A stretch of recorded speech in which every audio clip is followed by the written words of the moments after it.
വിശുദ്ധ റമദാൻ നമ്മിലേക്ക് കടന്നു വരികയാണ്. അള്ളാഹുവിലേക്ക് അടുക്കാനുള്ള, സ്വർഗം നേടിയെടുക്കാനുള്ള, നരകത്തിൽ നിന്ന് രക്ഷപ്പെടാനുള്ള ഒരു മാസമാണ് വിശുദ്ധ റമദാൻ. റമദാനിൽ നോമ്പനുഷ്ഠിക്കുന്നതിന് വലിയ പ്രതിഫലമുണ്ട്. നിയ്യത്ത് വേണ്ടത് ഖൽബിലാണ്, മനസ്സിലാണ്. അപ്പോൾ ആ ഒരു പ്രതിഫലം നമുക്ക് ലഭിക്കാൻ മറ്റൊരു മാർഗമുണ്ട്.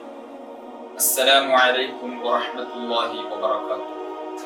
അഊദു ബില്ലാഹി മിനശ് ശൈത്വാനിർ റജീം. ബിസ്മില്ലാഹിർ റഹ്മാനിർ റഹീം.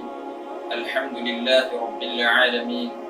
അസ്സലാത്തു വസ്സലാമു അലാ സയ്യിദിൽ മുർസലീൻ വഅലാ ആലിഹി വസ്വഹ്ബിഹി അജ്മഈൻ. അമ്മാ ബഅദ്. എന്റെ ശബ്ദം ശ്രവിക്കുന്ന പ്രിയപ്പെട്ട സഹോദര സഹോദരിമാരെ, വിശുദ്ധ റമദാൻ നമ്മിലേക്ക് കടന്നു വരികയാണ്. റമദാൻ നാം ക്ഷണിച്ചു വരുത്തുന്ന ഒരു അതിഥിയാണ്. അതിഥിയെ മാന്യമായ രൂപത്തിൽ സൽക്കരിക്കുക എന്നുള്ളത് ഏതൊരു മാന്യനായ വ്യക്തിയുടെയും അടയാളം. വിശുദ്ധ റമദാനിന് 2 മാസം മുമ്പ് തന്നെ നാം അള്ളാഹുവിനോട് ദുആ ചെയ്ത് നമ്മിലേക്ക് അടുപ്പിക്കാൻ വേണ്ടി നാം ആഗ്രഹിച്ചിട്ടുണ്ട്, കൊതിച്ചിട്ടുണ്ട്. അല്ലാഹുമ്മ ബാരിക് ലനാ ഫീ റജബിൻ വശഅബാൻ വബല്ലിഗ്നാ റമളാൻ. അല്ലാഹുവേ, റജബിലും ശഅബാനിലും ഞങ്ങൾക്ക് നീ ബറക്കത്ത് നൽകണേ, റമളാനിനെ ഞങ്ങൾക്ക് നീ എത്തിക്കണേ എന്ന് റജബ് പിറന്നാൽ മുത്തുനബി സല്ലല്ലാഹു അലൈഹി വസല്ലമ തങ്ങൾ ദുആ ചെയ്യാറുണ്ടായിരുന്നു. 2 മാസം കഴിഞ്ഞിട്ട് വരാനിരിക്കുന്ന റമളാനിനെ 2 മാസം മുമ്പ് തന്നെ അത് എത്തിക്കിട്ടാൻ വേണ്ടി മുത്തുനബി സല്ലല്ലാഹു അലൈഹി വസല്ലമ തങ്ങൾ ദുആ ചെയ്യുമ്പോൾ നമുക്ക് മനസ്സിലാക്കാം ആ റമദാനിന് എത്രമാത്രം മഹത്വം ഉണ്ടായിരിക്കും. വിശുദ്ധ റമദാനിന്റെ മഹത്വം എന്താണ്? അത് വിശുദ്ധ ഖുർആൻ തന്നെ പറയുന്നുണ്ട്. ശഹ്റു റമദാനല്ലദീ ഉൻസില ഫീഹിൽ ഖുർആൻ ഹുദൽ ലിന്നാസി വബയ്യിനാതിൻ മിനൽ ഹുദാ വൽ ഫുർഖാൻ. വിശുദ്ധ റമദാൻ എന്ന് പറഞ്ഞാൽ വിശുദ്ധ ഖുർആൻ അവതരിപ്പിക്കപ്പെട്ടു എന്നുള്ളതാണ് അതിന്റെ ഒന്നാമതായിട്ടുള്ള പ്രത്യേകത. വിശുദ്ധ ഖുർആനിൽ അല്ലാഹു സുബ്ഹാനഹു വ തആല സൂറത്തുൽ ബഖറയിൽ നമ്മെ പഠിപ്പിക്കുന്നത് അതാണ്. വിശുദ്ധ റമദാൻ അതിന്റെ മഹത്വം അല്ലദീ ഉൻസില ഫീഹിൽ ഖുർആൻ, ഖുർആൻ അതിൽ അവതരിച്ചു എന്നുള്ളത്. ഫമൻ ശഹിദ മിൻകുമുശ് ശഹ്റ ഫല്യസും. ഖുർആൻ അവതരിച്ച ആ മാസത്തിന് മഹത്വം ഉണ്ടാകുമ്പോൾ എന്ത് ചെയ്യണം എന്നും വിശുദ്ധ ഖുർആൻ നമ്മെ പഠിപ്പിക്കുന്നുണ്ട്. ഫമൻ ശഹിദ മിൻകുമുശ് ശഹ്റ ഫല്യസും. ആരെങ്കിലും ആ പുണ്യമായ മാസത്തിൽ ഹാദിറായാൽ, ഒരുമിച്ച് കൂടിയാൽ, ആ മാസം അനുഭവിക്കാൻ ഭാഗ്യം ലഭിച്ചാൽ ഫല്യസുംഹു, അവൻ നോമ്പനുഷ്ഠിച്ചു കൊള്ളട്ടെ. അപ്പോൾ നോമ്പാണ്, വിശുദ്ധ റമദാനിൽ നോമ്പനുഷ്ഠിക്കുക എന്നുള്ളതാണ് റമദാനിൽ നാം ചെയ്യേണ്ട ഏറ്റവും പ്രധാനപ്പെട്ട ഒന്ന്. പ്രിയപ്പെട്ട മുഅ്മിനീങ്ങളെ, സഹോദര സഹോദരിമാരെ, നോമ്പനുഷ്ഠിക്കുക എന്നുള്ളതിന് വലിയ പ്രതിഫലമുണ്ട്. നബി സല്ലല്ലാഹു അലൈഹി വസല്ലമ തങ്ങൾ പഠിപ്പിച്ചിട്ടുണ്ട്. അസ്സൗമു ലീ, ഒരു ഖുദ്സിയായ ഹദീസിൽ മുത്തുനബി പഠിപ്പിക്കുകയാണ്. അല്ലാഹു സുബ്ഹാനഹു വ തആല പറയുന്നു, അസ്സൗമു ലീ, നോമ്പെനിക്കുള്ളതാണ്, ഞാനാണ് ആ നോമ്പിന് പ്രതിഫലം നൽകുന്നത് എന്ന് അല്ലാഹു സുബ്ഹാനഹു വ തആല പറഞ്ഞതായി നബി സല്ലല്ലാഹു അലൈഹി വസല്ലമ തങ്ങൾ നമ്മെ പഠിപ്പിക്കുന്നു. അതുകൊണ്ട് റമദാനിൽ നിർബന്ധമായും ഒരു മനുഷ്യൻ ചെയ്യാനുള്ളത് നോമ്പനുഷ്ഠിക്കുക എന്നുള്ളതാണ്. അതുകൊണ്ട് റമദാനിൽ നാം നോമ്പനുഷ്ഠിക്കാൻ വേണ്ടി തയ്യാറാകണം. എല്ലാവരും തയ്യാറായിട്ടുണ്ടാകും, നോമ്പനുഷ്ഠിക്കും എന്നുള്ളതിന്റെ യാതൊരു സംശയവുമില്ല.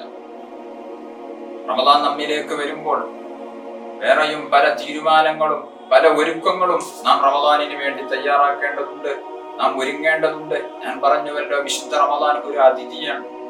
അതിഥിയെ പൂർണ്ണമായ രൂപത്തിൽ സൽക്കരിക്കാനും വരവേൽക്കാനും നാം നേരത്തെ പ്ലാൻ ചെയ്യണം.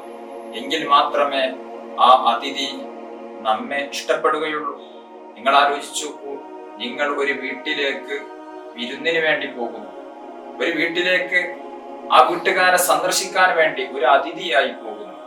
അതേസമയം നാം അങ്ങോട്ട് വരുന്നതിന് മുമ്പ് ആ വീട്ടിലെ ചില ആളുകൾ സംസാരിക്കുകയാണ്, ഓ, ആ അതിഥിക്ക് ഇപ്പോഴാണോ വരാൻ കണ്ട സമയം, അല്ലെങ്കിൽ കുറച്ച് കഴിഞ്ഞിട്ട് വന്നാൽ പോരെ എന്ന് തുടങ്ങി ആ വീട്ടുകാർ നാം വരുന്നതിൽ ഒരു വിഷമം അനുഭവിക്കുന്നത് നമുക്കറിയാൻ സാധിക്കുകയാണ് എങ്കിൽ നമുക്കൊരിക്കലും തന്നെ ആ വീട്ടിലേക്ക് ഒരു നല്ല മനസ്സോടുകൂടെ കടന്നു ചെല്ലാൻ നമുക്ക് സാധിക്കുകയില്ല. കാരണം ആ വീട്ടുകാർ നമ്മെ അത്രമാത്രം ഗൗനിക്കുന്നില്ല, ആദരിക്കുന്നില്ല, ബഹുമാനിക്കുന്നില്ല, സ്നേഹിക്കുന്നില്ല എന്നുള്ളത് തന്നെയാണ്. അതുകൊണ്ട് വിശുദ്ധ റമദാൻ നമ്മിലേക്ക് കടന്നു വരുമ്പോൾ ആ റമദാൻ കടന്നു വരുന്നതിനുള്ള സന്തോഷം നമുക്കുണ്ടായിരിക്കും. ഒരിക്കലും തന്നെ റമദാൻ ആണല്ലോ ഇനി വരുന്നത്, നോമ്പനുഷ്ഠിക്കണം, മറ്റുള്ള കാര്യങ്ങളൊക്കെ ചെയ്യണം എന്നുള്ളത് കൊണ്ട് മാനസികമായി വിഷമിക്കുന്നവരാവാൻ പാടില്ല. മുഅ്മിനായ മനുഷ്യനെ സംബന്ധിച്ചിടത്തോളം റമദാൻ വരുമ്പോ വലിയ സന്തോഷമാണ് അവൻ ഉണ്ടാവേണ്ടത്. സൂഫിയാക്കളായ പല പണ്ഡിതന്മാരും റമദാൻ വരുന്നതിന്റെ 6 മാസം മുമ്പ് തന്നെ റമദാൻ എത്താൻ വേണ്ടി ആഗ്രഹിക്കുകയും കൊതിക്കുകയും അതിനുവേണ്ടി പ്രാർത്ഥിക്കുകയും ചെയ്യുന്നവരായിരുന്നു. അതുകൊണ്ട് റമദാനാകുന്ന വിശിഷ്ടമായ ഒരു അതിഥി വരുമ്പോൾ മനസ്സുകൊണ്ടെങ്കിലും ആ മാസം ഒന്ന് എത്തിയിരുന്നെങ്കിൽ എന്നുള്ള ആഗ്രഹം നമുക്കുണ്ടായിരിക്കണം. ഞാൻ പറഞ്ഞു, റമദാനിൽ നാം നിർബന്ധമായും ചെയ്യേണ്ട ഒരേ ഒരു കർമ്മം അത് നോമ്പാണ്. അല്ലാഹു സുബ്ഹാനഹു വ തആല പഠിപ്പിച്ച നോമ്പ്, നിർബന്ധമാക്കിയ നോമ്പ് നാം അനുഷ്ഠിക്കേണ്ടതുണ്ട്. ആ നോമ്പനുഷ്ഠിക്കൽ ഇഷ്ടമില്ലാത്തവർ, നോമ്പനുഷ്ഠിക്കുന്നതിനെ ബുദ്ധിമുട്ടായി കണക്കാക്കുന്നവരായിരിക്കും പലരും. റമദാൻ പിന്നീട് വന്നാൽ മതി, കുറച്ചും കൂടെ ആയിക്കോട്ടെ എന്ന് വിചാരിക്കുന്നു. പ്രിയപ്പെട്ട മുഅ്മിനീങ്ങളെ, ഞാൻ പറയാം, നോമ്പ് വളരെ ലളിതമാണ്, നോമ്പിന്റെ പ്രതിഫലം വളരെ വലുതാണ്. അതുകൊണ്ട് അതിന്റെ പേരിൽ നമുക്ക് റമദാൻ പിന്നെയാകുന്നതല്ലേ നല്ലത് എന്ന് ചിന്തിക്കേണ്ടതില്ല. റമദാൻ ഇങ്ങ് വരട്ടെ. റമദാനിൽ നമുക്ക് ഒരുപാട് നേടിയെടുക്കാനുണ്ട്. 11 മാസം നാം അമലുകൾ ചെയ്താൽ ലഭിക്കാത്ത വലിയ പ്രതിഫലമാണ് റമദാനാകുന്ന ആ ഒരു മാസത്തിൽ നമുക്ക് നേടിയെടുക്കാൻ സാധിക്കുന്നു. അതുകൊണ്ട് റമദാൻ വരുമ്പോ ഒന്നാമതായി നമുക്ക് ഉണ്ടാവേണ്ടത് മാനസികമായ ഒരു സന്തോഷം. റമദാൻ വരികയാണല്ലോ എന്നുള്ള ആ ഒരു സന്തോഷവും ആവേശവും, ഈമാനികമായ ആവേശവും, അതുപോലെ തന്നെ റമദാനിൽ നാം എന്തെല്ലാം ചെയ്യണം എന്നുള്ള ഒരു പ്രതിജ്ഞയും തീരുമാനവും നല്ല ഒരു പ്ലാനിങ്ങും ഒരു മനുഷ്യനെ സംബന്ധിച്ചിടത്തോളം, ഒരു മുഅ്മിനായ വ്യക്തിയെ സംബന്ധിച്ചിടത്തോളം റമദാനിന്റെ മുമ്പേ നാം തയ്യാറാക്കേണ്ടതുണ്ട്. If you fail to plan, നിങ്ങൾ പ്ലാൻ ചെയ്യുന്നിടത്ത് പരാജയപ്പെടുകയാണ് എങ്കിൽ you are planning to fail, നിങ്ങൾ പരാജയപ്പെടാൻ വേണ്ടിയാണ് പ്ലാൻ ചെയ്യുന്നത് എന്ന് പറയപ്പെടുന്നുണ്ട്. അതായത് നിങ്ങൾ പ്ലാൻ ചെയ്യുന്നിടത്ത് പരാജയപ്പെടുകയാണ് എങ്കിൽ പരാജയപ്പെടാൻ വേണ്ടിയാണ് പ്ലാൻ ചെയ്യുന്നത്. അത് ഏത് കാര്യം എടുത്തു നോക്കുകയാണ് എങ്കിൽ, ബിസിനസ് ആകട്ടെ, മറ്റു കച്ചവടങ്ങളാകട്ടെ, അല്ലെങ്കിൽ ഒരു യാത്രയാകട്ടെ, നന്നായി പ്ലാൻ ചെയ്തുകൊണ്ടുള്ള പ്രവൃത്തിയാണ് എങ്കിൽ അത് വിജയിക്കും. ആ യാത്ര, ആ ബിസിനസ്, ആ കച്ചവടം അത് വളരെയധികം വിജയിക്കും. അതേസമയം ആ പ്ലാൻ ചെയ്യുന്നിടത്ത് നിങ്ങൾ പരാജയപ്പെട്ടാൽ, ആ പ്ലാൻ ചെയ്യുന്നിടത്ത് നിങ്ങൾ ഒരൽപ്പം പിറകോട്ട് പോയാൽ അത്ര തന്നെ വിജയിക്കുകയില്ല, വലിയ നഷ്ടമായിരിക്കും. അല്ലെ, ബിസിനസ് ചെയ്യുന്നിടത്ത് പലരും പ്ലാനിങ് ഇല്ലാതെ ബിസിനസ്സിലേക്ക് ഇറങ്ങും. അവസാനം വലിയ നഷ്ടത്തിലായി, വലിയ കടത്തിലായി, ടെൻഷനിലായി. യാത്ര ചെയ്യുന്നിടത്ത് പ്ലാൻ ഇല്ല എങ്കിൽ അല്ലെങ്കിൽ ഉള്ള പ്ലാനിൽ പരാജയപ്പെട്ടാൽ ഉദ്ദേശിച്ച സ്ഥലത്തൊന്നും കൃത്യമായി പോകാൻ സാധിക്കുകയില്ല. അതുകൊണ്ട് ഏത് കാര്യം ചെയ്യുകയാണ് എങ്കിലും നന്നായി പ്ലാൻ വേണം.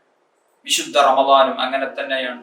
അല്ലാഹു സുബ്ഹാനഹു വ തആല റമദാനിലെ ഓരോ സെക്കൻഡുകൾക്കും വലിയ മഹത്വവും പ്രതിഫലവും നമുക്ക് വാഗ്ദാനം ചെയ്യുമ്പോൾ അത് നേടിയെടുക്കാൻ വേണ്ടി നാം ശ്രമിക്കണം. അതിന് നല്ല പ്ലാനിങ് നമുക്ക് വേണ്ടത്.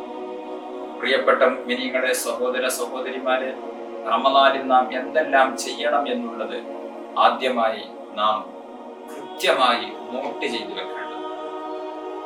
അല്ലാഹു സുബ്ഹാനഹു വ തആല നിർബന്ധമാക്കിയത് നോമ്പാണ്. അത് നാം എന്തായാലും നോൽക്കും.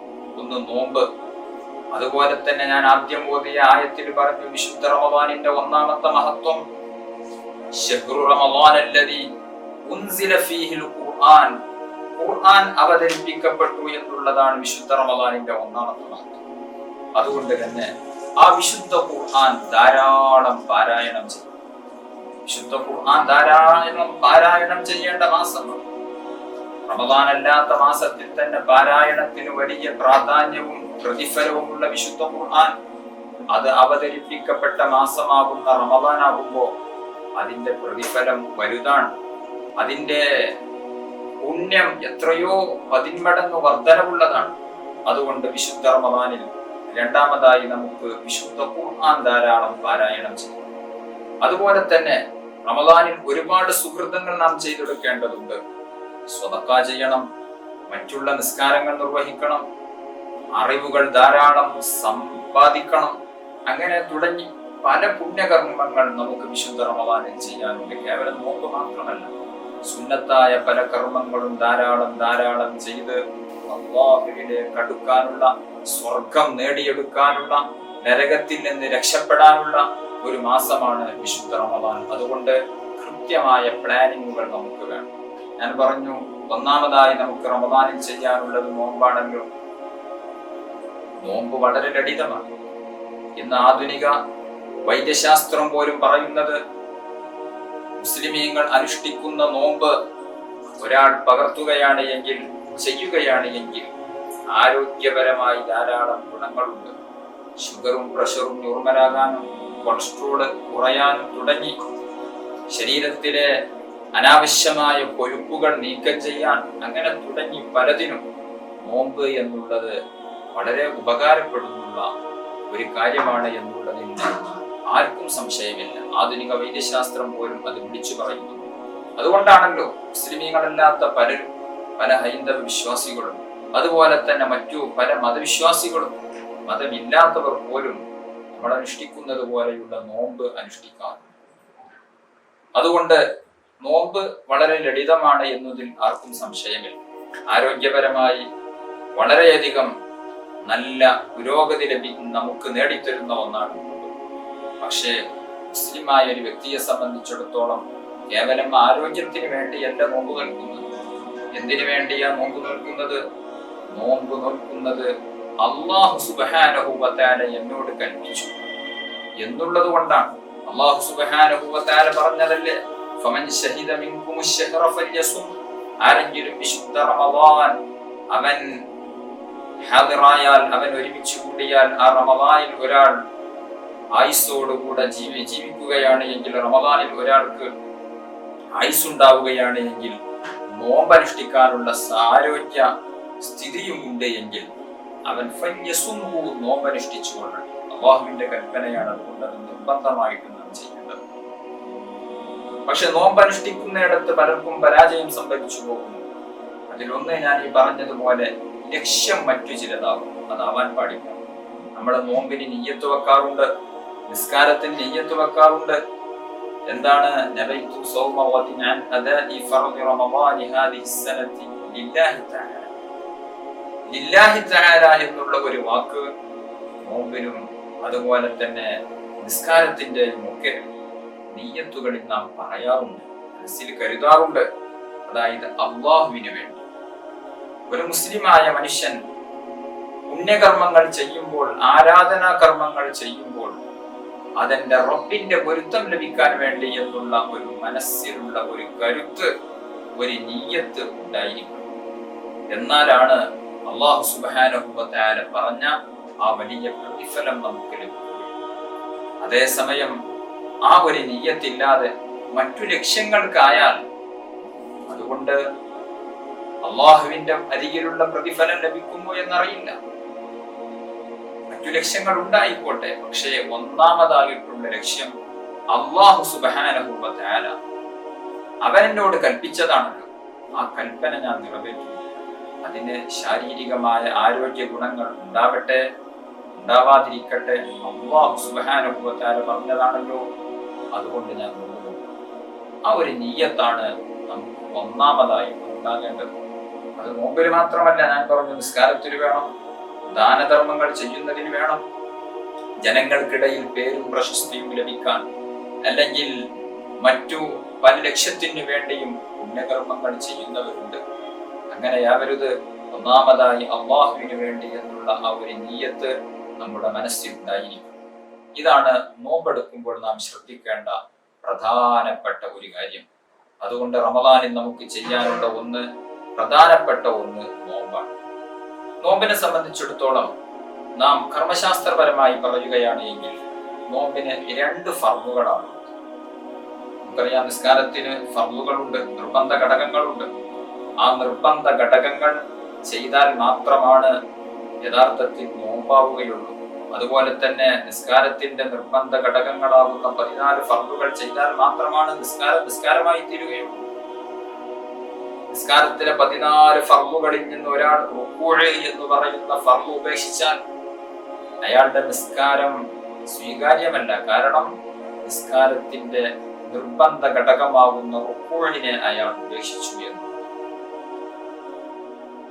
നിസ്കാരത്തിന് 14 ഫർളുകൾ ഉണ്ട് എങ്കിൽ നോമ്പിന് വെറും 2 ഫർളുകളാണ് ഉള്ളത്. ഒന്ന് നിയ്യത്ത്, 2 നോമ്പ് മുറിയുന്ന കാര്യങ്ങളിൽ നിന്ന് വിട്ടുനിൽക്കുക എന്നത്. ഇതാണ് രണ്ടാമത്തെ ഫർള്. നിയ്യത്ത് വളരെ ലളിതമാണ്. നിയ്യത്ത് എന്ന് പറഞ്ഞാൽ മനസ്സിലുള്ള കരുത്താണ്, മനസ്സിൽ കരുതലാണ്, ഒരു തീരുമാനമെടുക്കലാണ് നിയ്യത്ത് എന്ന് പറഞ്ഞാൽ. നാവ് കൊണ്ട് അത് പ്രത്യേകം ഉച്ചരിക്കുക എന്നുള്ളത് നിർബന്ധമായ കാര്യമാണ്. അപ്പോൾ നാം നിയ്യത്ത് വെക്കുമ്പോൾ നവൈതു സൗമ ഗദിൻ അൻ അദാഇ ഫർളി റമളാനി ഹാദിഹി സനതി ലില്ലാഹി തആല എന്ന് അറബിയിൽ പറഞ്ഞതിന് ശേഷം മലയാളത്തിൽ അതിന്റെ അർത്ഥം പറയും. എന്താണ് അർത്ഥം?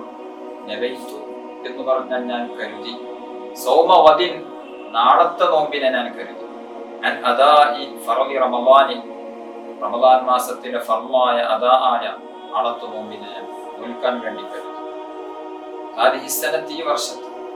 ആർക്ക് വേണ്ടി നോൽക്കാൻ കരുതി? ലില്ലാഹി തആല, അല്ലാഹുവിന് വേണ്ടി നോൽക്കാൻ കരുതി എന്ന് നാം നിയ്യത്ത് വെക്കും. അറബിയിൽ തന്നെ പറയണമെന്നില്ല, മലയാളത്തിൽ പറഞ്ഞാൽ മതി. സാധാരണഗതിയിൽ നമ്മുടെ പള്ളികളിലൊക്കെ തറാവീഹിന് ശേഷം ഈ ഒരു നിയ്യത്ത് ഇമാമ് പറഞ്ഞു കൊടുക്കാറുണ്ട്. അറബിയിലും പറയും, മലയാളത്തിലും പറയും. ഇങ്ങനെ പറയൽ സുന്നത്തേ ഉള്ളൂ, നിർബന്ധമുള്ള കാര്യമൊന്നുമല്ല. അതേസമയം ഇത് മനസ്സിൽ കരുതുക എന്നുള്ളത് മനസ്സിൽ കരുതണം. കേവലം നാക്കുകൊണ്ട് പറഞ്ഞാൽ മാത്രമായില്ല. അത് ഏത് നിയ്യത്തും, നിസ്കാരത്തിന്റെ നിയ്യത്താണെങ്കിലും നോമ്പിന്റെ നിയ്യത്താണെങ്കിലും നിയ്യത്ത് വേണ്ടത് ഖൽബിലാണ്, മനസ്സിലാണ്. അതുകൊണ്ട് നോമ്പിന് നിയ്യത്ത് വെക്കുമ്പോൾ, പ്രത്യേകിച്ച് തറാവീഹിൽ പങ്കെടുത്ത് പള്ളിയിൽ നിസ്കരിക്കുന്ന ആളുകളൊക്കെ പലപ്പോഴും നോമ്പിന്റെ നിയ്യത്ത് അശ്രദ്ധമായി നാവുകൊണ്ട് ഇങ്ങനെ പറയുന്നവരുണ്ട്. അശ്രദ്ധമായി നാവുകൊണ്ട് പറഞ്ഞതുകൊണ്ട് നിയ്യത്താവുകയില്ല. മനസ്സിൽ കരുതണം. നാവുകൊണ്ട് പറഞ്ഞാലും ഇല്ലെങ്കിലും മനസ്സിൽ കരുതലാണ്.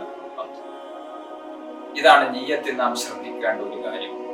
മറ്റൊരു കാര്യം, നിയ്യത്തിൽ ശ്രദ്ധിക്കേണ്ട മറ്റൊരു കാര്യം, നിയ്യത്തിന്റെ ഒരു പ്രധാനപ്പെട്ട ഷർത്താണ് അത്തബീത്. അതായത് രാത്രിയിലായിരിക്കണം നിയ്യത്ത് വെക്കേണ്ടത്. ശാഫിഈ മദ്ഹബിനെ സംബന്ധിച്ചിടത്തോളം പറയുകയാണ് എങ്കിൽ നിയ്യത്ത് രാത്രിയിൽ വെക്കണം. അതായത് മഗ്രിബ് ബാങ്ക് കൊടുക്കുന്നതിന്റെയും സുബ്ഹ് ബാങ്കിന്റെയും ഇടയിലുള്ള ആ ഒരു സമയം, ആ ഒരു സമയത്തായിരിക്കണം നിയ്യത്ത് വെക്കേണ്ടത്. എല്ലാ രാത്രിയിലും നിയ്യത്ത് വെക്കണം. ഒരു രാത്രിയിൽ നിയ്യത്ത് വെച്ചാൽ പോരാ, എല്ലാ രാത്രിയിലും നിയ്യത്ത് വെക്കണം.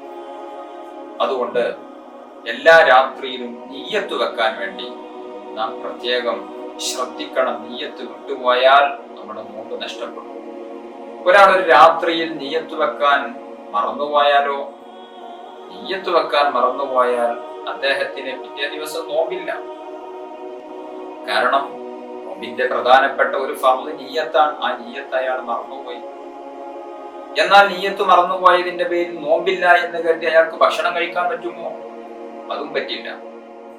കാരണം നിയ്യത്ത് മറന്നുപോയതിന്റെ പേരിലോ അല്ലെങ്കിൽ മറ്റെന്തെങ്കിലും കാരണത്തിന്റെ പേരിലോ നോമ്പെടുക്കാൻ കഴിവുള്ള ഒരാള് റമളാനിലെ നോമ്പ് അയാൾക്ക് നഷ്ടപ്പെട്ടാൽ അയാൾക്ക് ഇംസാഖ് നിർബന്ധമാണ്. ഇംസാഖ് എന്ന് പറഞ്ഞാൽ നോമ്പ് മുറിയുന്ന കാര്യങ്ങളിൽ നിന്ന് വിട്ടു നിൽക്കുക എന്ന്. അത് നിർബന്ധമാണ്. അതയാൾ ചെയ്തിരിക്കണം. അയാൾ നോമ്പുകാരനെ പോലെ നിൽക്കണം. ഇതിനാണ് ഇംസാഖ് എന്ന് പറയുന്നത്. അയാൾക്ക് വെള്ളം കുടിക്കാൻ പറ്റില്ല, ഭക്ഷണം കഴിക്കാൻ പറ്റില്ല. അതെന്ത്? നോമ്പേതായാലും ഇല്ലല്ലോ.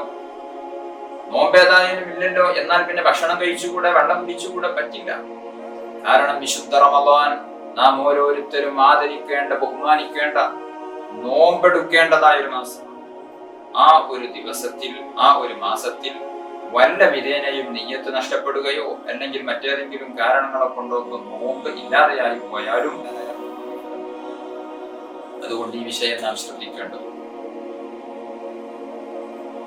നോമ്പ് നഷ്ടപ്പെട്ടാൽ പിന്നെ എന്ത് ചെയ്യും? നോമ്പ് മറ്റൊരു മാസത്തിൽ റമദാൻ കഴിഞ്ഞിട്ട് ഏതെങ്കിലും ഒരു ദിവസം ഖളാ കിട്ടണം. റമദാൻ നോമ്പ് മറ്റൊരു മാസത്തിലോ മറ്റൊരു മാസത്തിൽപ്പെട്ട ഏതെങ്കിലും ഒരു ദിവസം ഖളാ കിട്ടുകയാണ് എങ്കിൽ അയാൾക്ക് ഫർദ് നോമ്പ് അനുഷ്ഠിച്ച പ്രതിഫലം ലഭിക്കും. റമദാനിൽ നോമ്പ് അനുഷ്ഠിക്കുന്നതിന് വലിയ പ്രതിഫലമുണ്ട്.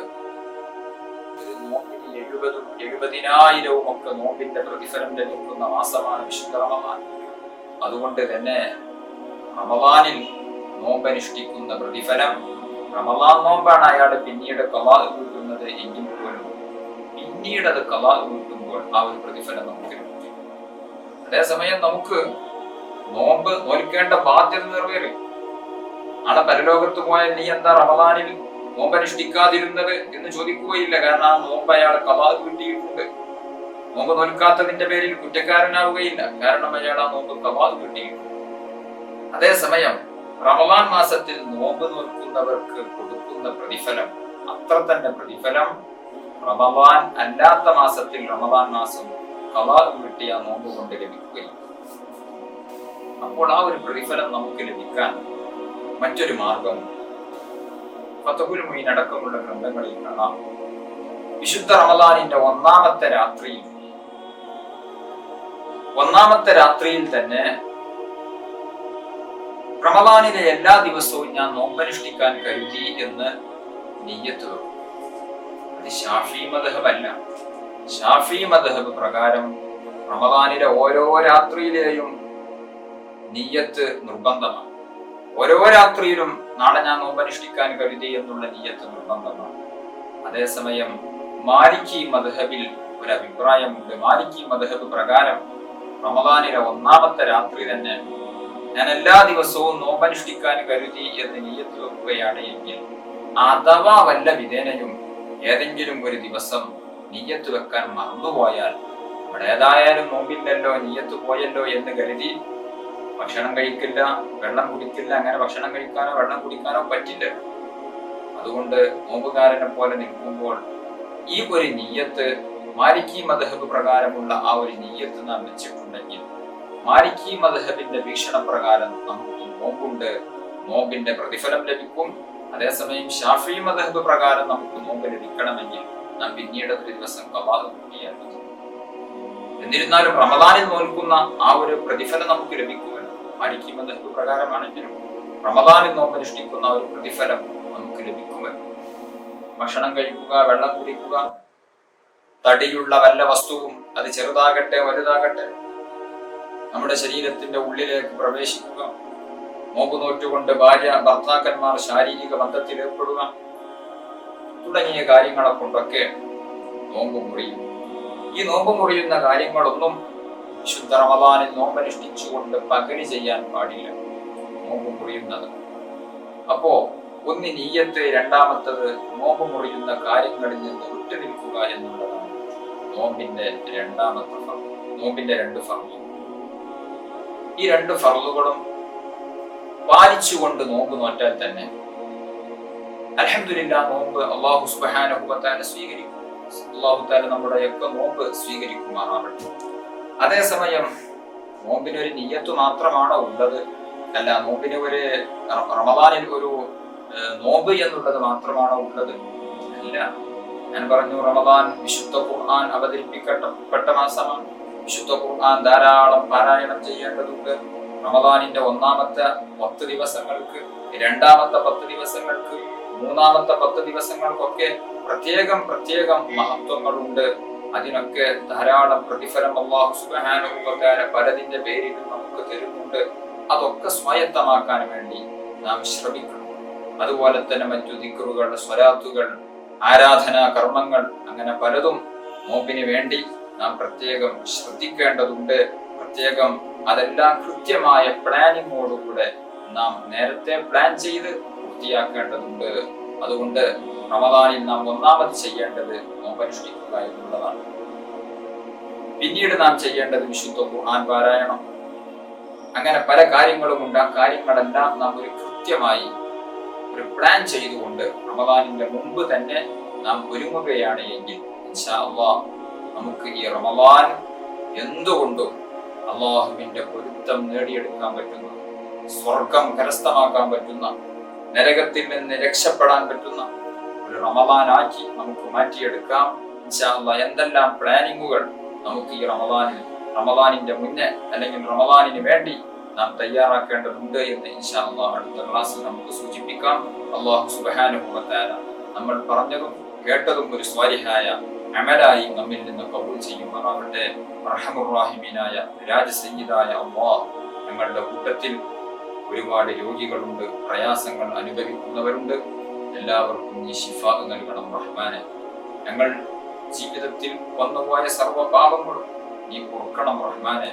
വിശുദ്ധ റമദാൻ നല്ല രൂപത്തിൽ സ്വീകരിക്കാനും റമദാനിന് വേണ്ട രൂപത്തിൽ ആരാധനാകർമ്മങ്ങൾ ചെയ്ത് നിന്റെ പൊരുത്തം നേടിയെടുക്കാനും ഞങ്ങൾക്ക് നീ തൗഫീഖ് നൽകണം റഹ്മാനെ. ഞങ്ങളുടെ കൂട്ടത്തിൽ കടങ്ങളെ കൊണ്ട് വിഷമിക്കുന്നവരുണ്ട്, നീ കടങ്ങൾ കൂട്ടിത്തരണം റഹ്മാനെ. മറ്റുള്ള പല പ്രയാസങ്ങളും ഉള്ളവരുണ്ട്, എല്ലാവർക്കും നീ സലാമത്ത് നൽകണം റഹ്മാനെ. വിവാഹപ്രായമെത്തി നിൽക്കുന്നവരുണ്ട്, അനുയോജ്യരായ ഇണകളെ നൽകണം റഹ്മാനെ. വീടില്ലാതെ കഷ്ടപ്പെടുന്നവരുണ്ട്, യോജിച്ച വീട് നീ എളുപ്പമാക്കി തരണം റഹ്മാനെ. കച്ചവടങ്ങളിലും ബിസിനസ്സുകളിലും മറ്റു ജീവിതോപാധി മാർഗങ്ങളിലുമെല്ലാം ഈ വലിയ ബറക്കത്തും പുരോഗതിയും നൽകണം റഹ്മാനെ.